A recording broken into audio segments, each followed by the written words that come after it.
everyone, so this is the second part of my first impressions video for 5 different fragrances. I reviewed, or I guess I did the first impressions for the first 5, which were the winners of a poll that I put out on Instagram.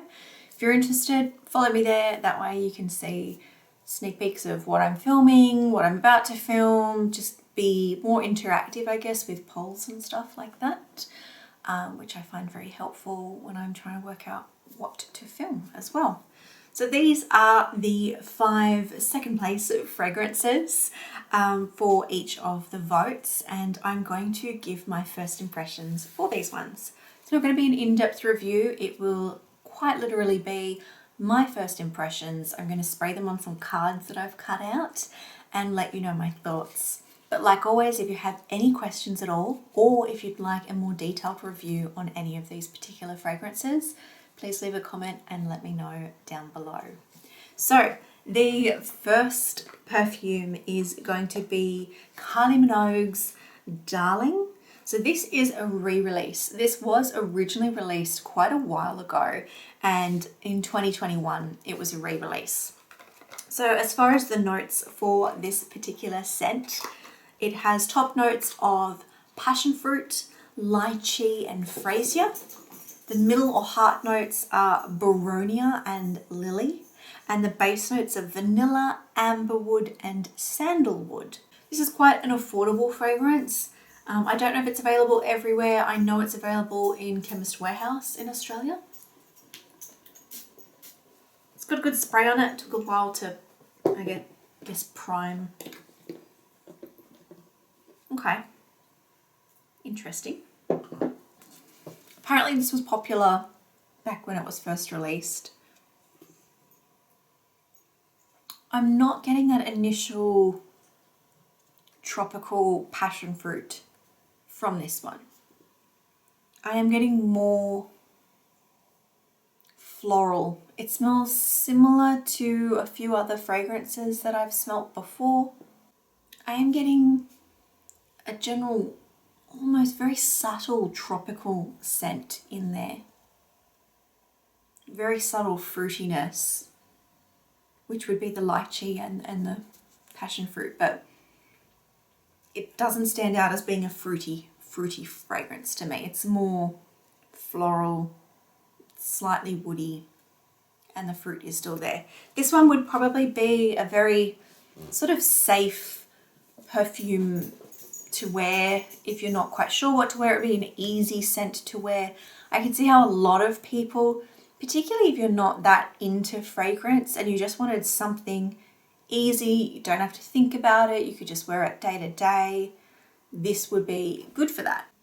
So the next fragrance is Cacharel's Amor Amor. I don't know if I'm saying that right, but this one has a lot of notes listed, so I'm going to read through those now for you. So Amor Amor has top notes of black currant, orange, mandarin orange, grapefruit, cassia and bergamot. Middle notes of rose, apricot, jasmine, lily and lily of the valley. And base notes of vanilla, tonka bean, musk, amber and Virginia cedar. So reading those, I think it is going to be more citrusy. You've got the orange, the mandarin, the grapefruit, the bergamot, the blackcurrant, apricot and cassia might be just kind of a fruity scent. Look at the tiny little bottle. This one's 30 mils, but it looks so small. I only got a small one. I wasn't sure if I'd like it or not. Let's see. Helps if I point it in the right direction. Ooh, different. Okay. I am getting the citrus notes.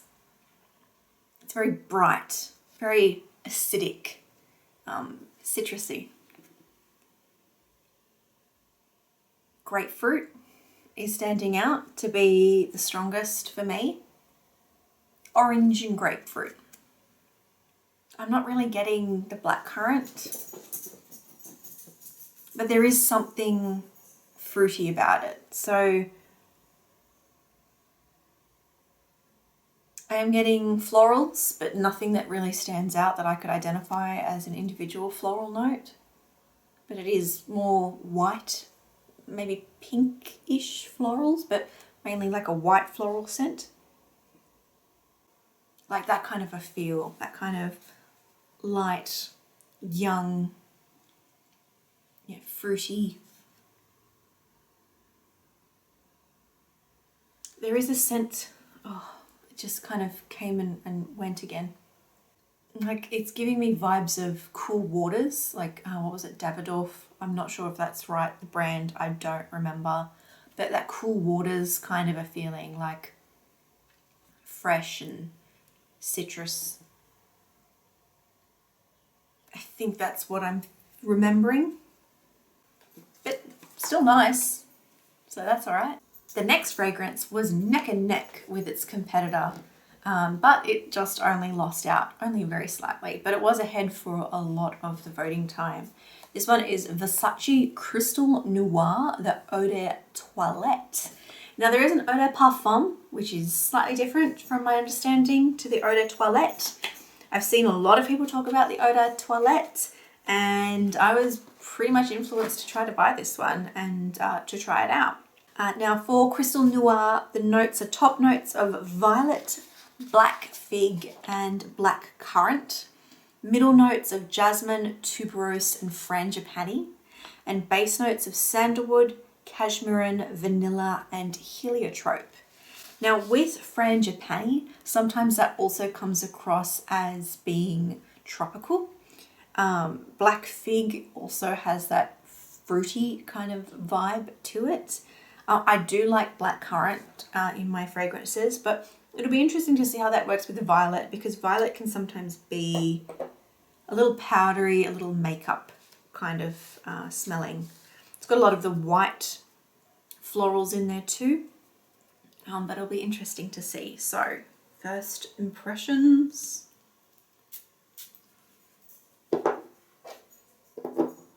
Ooh, that's quite nice. Okay, I can smell that one straight away. Not what I was expecting, but also it kind of suits the bottle. If you looked at this bottle and you smelt this, you'd think, yep, I can see that matches. It is more sophisticated of a scent. It's not a really, like, not that there's not really an age limit on fragrances. You wear what you like and that's absolutely fine. But just to give you an idea, it's like the one thing that kind of jumps out, and I'd hate to say it because it's not a bad thing. It doesn't smell bad, but something toilet cleanerish in there. I think it's the frangipani. And it might be completely different on the skin, and it's not bad, but I'm almost getting a very slight coconutty kind of scent, even though coconut's not in there, which sometimes happens with me with certain scents. This is a very interesting one. It's different to other things that I own. For an Eau de Toilette, that smells quite strong, actually. I'll have to sit on this one for a while before I can accurately describe it, I guess. It's not what I was expecting. The fourth one is Mon Guerlain Eau de Parfum. So I have the Eau de Toilette, which I had for a little while, and I've recently been getting into it a lot. This is the Eau de Parfum. I think the Eau de Toilette may have been discontinued though, so that's really sad. So the notes for this particular one are top notes of lavender and bergamot, the middle notes or heart notes of iris, jasmine and rose, and the base notes of Tahitian vanilla, coumarin. I'm not sure what that is, but it looks like it might be like a tonka bean-ish kind of a thing. Australian sandalwood, licorice, benzoin and patchouli. So I will see how this goes, and if you're interested, let me know if you want a video comparing the Eau de Parfum and Eau de Toilettes, even though one of them may be discontinued. But I can tell I'm gonna like this already. If I sprayed this a few years ago, I probably would not have thought that this would be my kind of scent.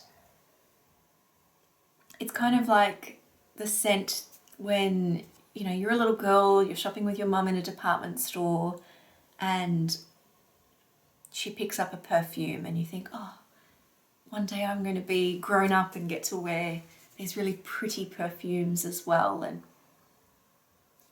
it's a very nostalgic kind of scent for me. It kind of just makes me feel like that, like I'm grown up, I'm a woman, you know, that kind of a thing. It's very pretty. I'm getting licorice and I like it. I'm not always a big fan of licorice. I hate the taste of licorice. But there are a few scents that I enjoy that have a licorice scent in them. I am getting licorice in this. The lavender, the iris. It's like powdery, sweet. It does feel sweeter almost. It has a feeling similar to other things, but it's not the same as other things, but it is just that kind of, I think a lot of people may have known somebody that used to wear this or used to wear scents that smelt like this. It's very classic, very sophisticated, very pretty, very feminine. Oh, that's lovely. That's really, really nice. I enjoy this one. So I only picked up a 30 ml. I can see myself getting a bigger bottle of that at some point because it does seem like something that I am going to enjoy wearing. Oh, that's lovely. It's really nice. It's just really pretty.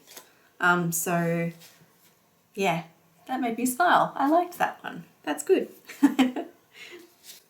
So the last one for today's video is Lolita Lempicka Sweet.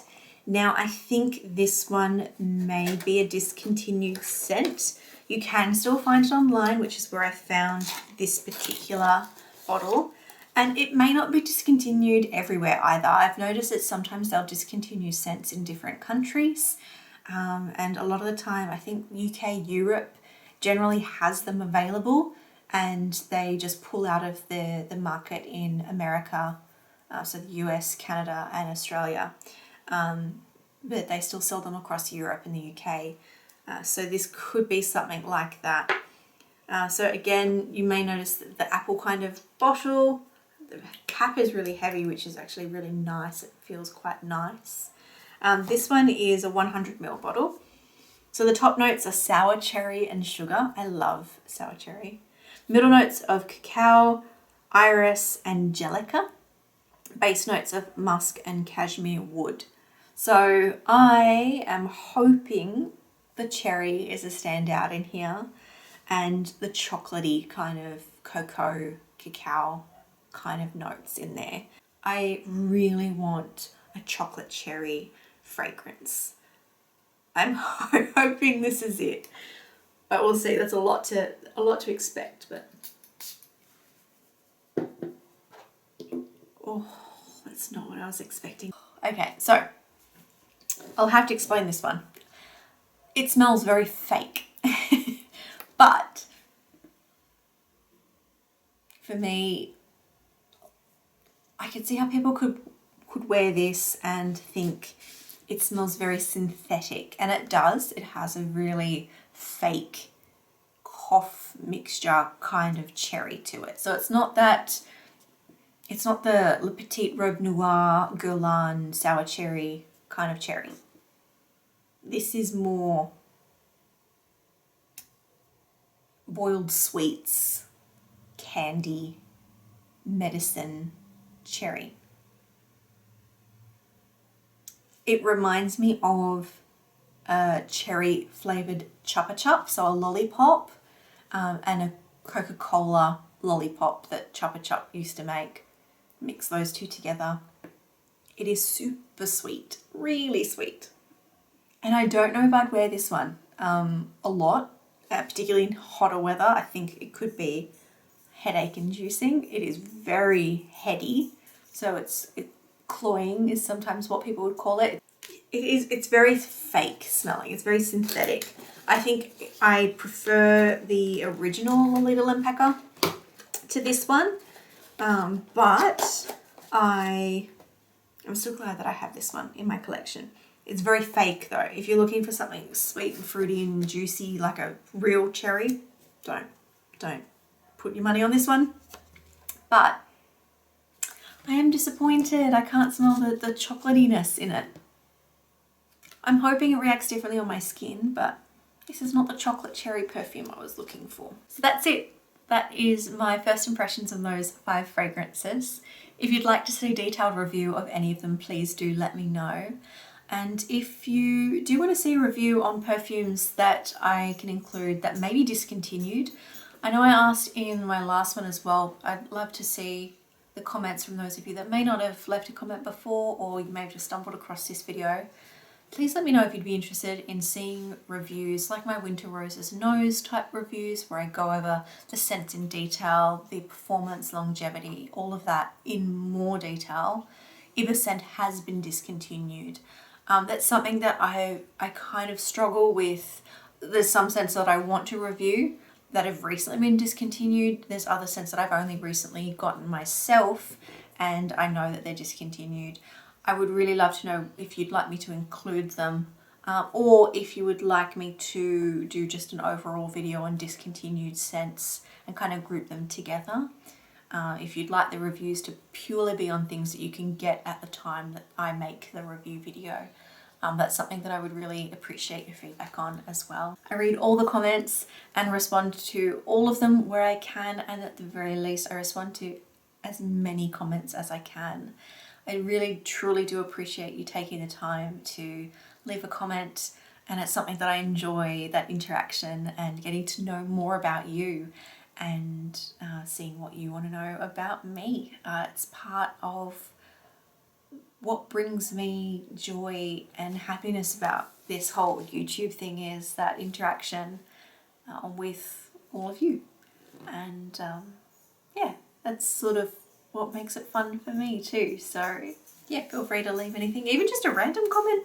Cool with that too. How's your day going? How are you? Stuff like that. That's also absolutely fine with me. But on that note, I hope you are all having a fantastic day, afternoon or morning, whatever it may be, wherever you are. And I will see you all in my next video. Mwah. Bye for now.